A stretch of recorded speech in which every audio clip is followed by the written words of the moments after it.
Sepak bola adalah termasuk salah satu olahraga yang membutuhkan banyak energi dan tidak jarang menyebabkan cedera. Selama pertandingan, benturan antara pemain sering terjadi, bahkan sampai menyebabkan ada pemain sepak bola yang meninggal di lapangan. Hal ini sebenarnya sangat jarang terjadi.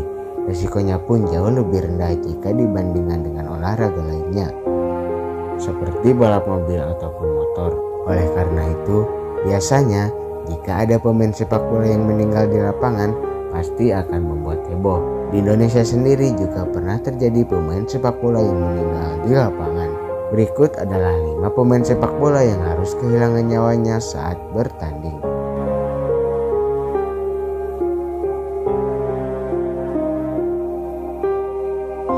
Antonio Puerta meninggal dunia setelah 3 hari tak sadarkan diri.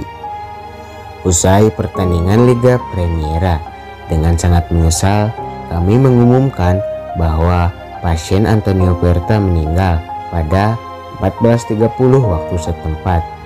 Kematian Antonio Puerta disebabkan fosfanovic encephalopathy dan kegagalan fungsi multiorganik yang disebabkan cardiac arrest atau berhentinya aliran darah, ujar Dr. Francisco Murillo dari Rumah Sakit Virgen del Rocío tempat Puerta sebelumnya dirawat. Kondisi Puerta kritis sejak dirawat di ICU di Rumah Sakit Virgen del Rocío, Sevilla Sabtu lalu, di mana dia harus mendapatkan bantuan mesin guna bertahan hidup. Puerta, pemain berusia 22 tahun itu, terjatuh dan pingsan di menit ke-35 saat Sevilla menghadapi Getafe. Ia tiba-tiba pingsan saat berlari di dekat gawangnya. Namun, ia sempat ciuman dan berjalan meninggalkan lapangan dengan dibopong oleh staf medis. Namun, dokter mengatakan dia pingsan lagi di ruang ganti dan harus mendapatkan alat bantu pernapasan sebelum dibawa ke rumah sakit. Meski sempat membaik, namun kondisi Puerta tetap tidak stabil dan kemudian bertambah parah hingga akhirnya menghembuskan nafas terakhirnya.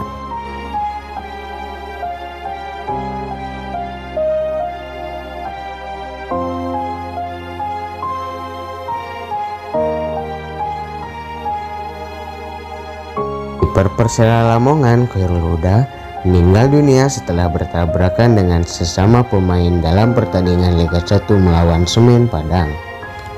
Pria berusia 38 tahun itu bertabrakan dengan pemain belakang timnya, Ramos Rodriguez. Huda berlari untuk berupaya mendekati bola, namun kemudian bertabrakan dengan 2 pemain tersebut. Dia sempat dibawa ke rumah sakit untuk mendapatkan perawatan darurat, namun akhirnya meninggal dunia.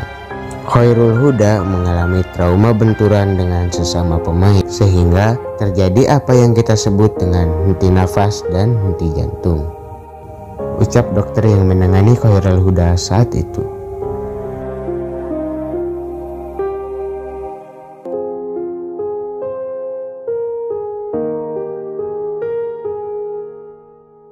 Erkwe diduga mengalami gagal jantung beberapa lama setelah kembali dari sesi latihannya pada tur pramusim klub di Italia.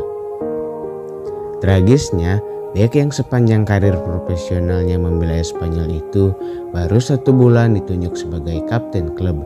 Erkwe saat itu masih berumur 26 tahun.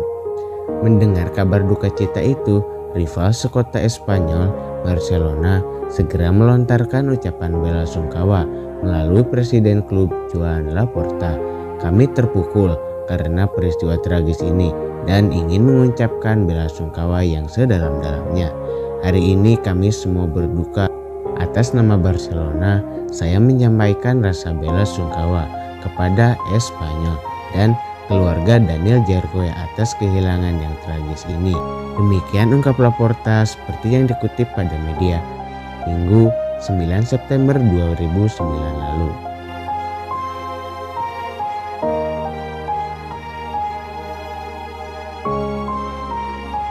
Kematian Marc-Vivien Foe pada tahun 2003 lalu adalah salah satu tragedi terbesar yang terlihat di sepak bola.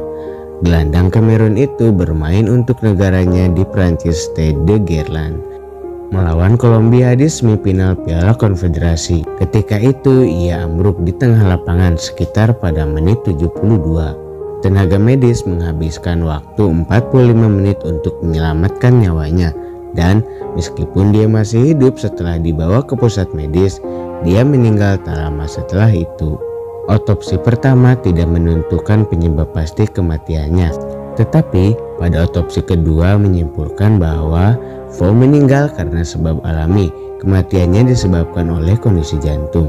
Dia menderita kardiomiopati hipertrofi atau ventricular kiri yang tidak normal, sesuatu yang hampir tidak dapat dilacak tanpa melakukan pemeriksaan ekstensif.